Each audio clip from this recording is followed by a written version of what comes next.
the connection between people and nature than the buffalo.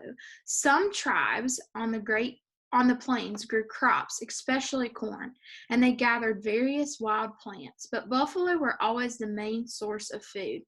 These are the largest animals in North America, heavier than even the biggest moose or grizzly bear. At one time, massive buffalo herds ruled the Great Plains. There were millions of them, and the earth trembled beneath their thundering hooves. Buffalo were valued for far more than their meat. In fact, plains tribes used every part of the animal: blood, bones, hide, intestines, and organs. Everything had a purpose. After a kill, the best meat was eaten right away, and the rest of it was dried and stored for later use. Hides were used for such things as clothing, teepee covers, bedding, and moccasins. The hair was used to make rope, pillows, and ornaments. The bones were used to make hand tools or ceremonial costumes, and some were used to make toys for children. Buffalo horns became cups, ladles, or ornaments for headdresses. The stomach and the intestines were made into pouches and buckets. Blood was used as paint or as the base for a tasty bowl of soup. Sinew, the tough tissue connecting muscle to bone, was used for thread, bowstrings, and glue. Another important buffalo product was something people could find on the ground anywhere the buffalo had passed: the dung or droppings, also known as buffalo chips. Dried buffalo chips were the main source of fuel for campfires. They did not smell bad because they were little more than digested clumps of grass, which was the only thing the buffalo ever ate. There were some trees on the plains, and people could find firewood if they needed it, but plains tribes did not have access to large forests like tribes in the Great Basin or Northwest Plateau. Plains tribes used some wood to make the frames for their teepees and sleds or litters to haul their belongings from one camp to another. Otherwise, almost everything they needed in order to survive came from the buffalo. Go herd. So this is a picture of a North American buffalo bison. Home sweet home. Most tribes of the plains and neighboring regions were semi-nomadic. This means that they did not live in one place all year long. For example, plains tribes usually followed the buffalo, but they also went to special camps during the frigid winters. Teepees were built using only buffalo hides and wooden poles, but they could stand up to thunderstorms and blizzards. Tribes of the Great Basin built dome houses called wigwams or wickiups, which are cozy and safe in all kinds of weather. A wigwam had a frame made of flexible sticks over which were placed sheets of bark or mats woven from grass and leaves. Like teepees, wigwams were portable, which was important because Great Basin tribes also moved from place to place in search of food.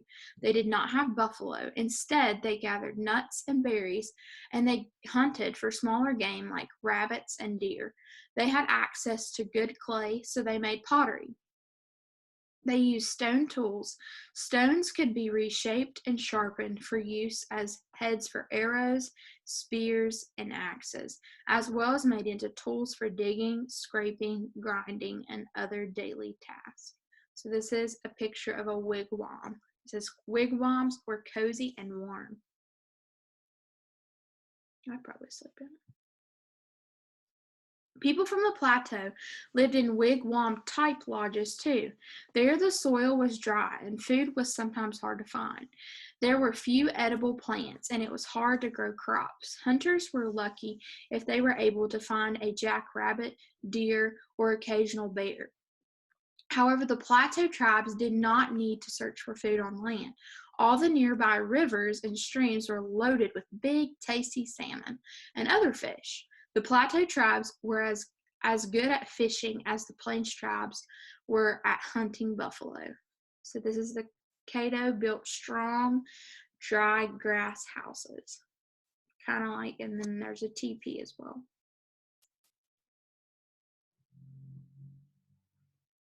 So this is the Mandan. Not all tribes on the plains and surrounding regions were nomadic.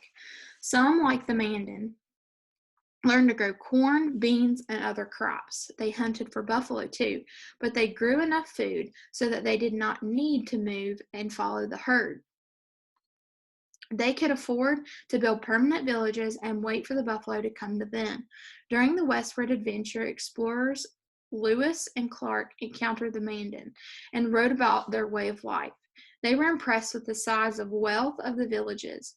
There may have been over 15,000 Mandan living in 9 large villages. In addition to farming and hunting,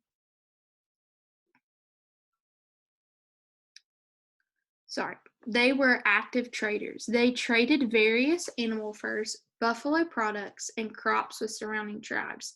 Later, after more contact with traders and settlers from the United States, the Mandan traded guns and horses.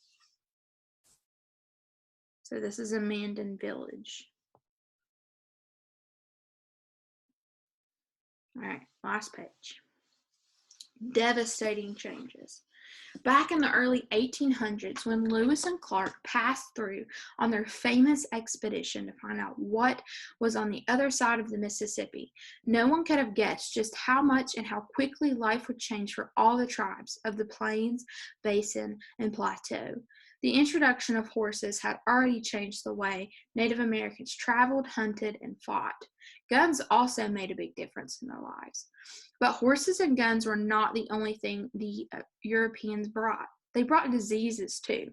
Disease took a very heavy toll on the Mandan because they lived closely together in such large villages and rarely moved around. In one Mandan village in 1837, smallpox infected and killed all but 125 out of 1,600 people. The plains buffalo were also greatly affected by the arrival of the Europeans. Buffalo hides made into leather were valuable to people in the cities of the East Coast. With their guns, hunters could kill as many buffalo as they wanted. How many did they kill? Consider this. In 1804, there were as many as 60 million buffalo roaming the plains. In 1890, there were fewer than 1,000. By 1890, the buffalo and many of the Native people were no longer living in the Great Plains. Many of the tribes were forced to leave their homelands and make way for settlers, railroads, and cities of the United States. Native American culture, language, and customs survived, but their way of life was seriously damaged. This is a herd of North American buffalo. All right, so next week we will be reading Tales from the Great Plains. So have a good rest of your week. I love you guys. Hope to see you soon.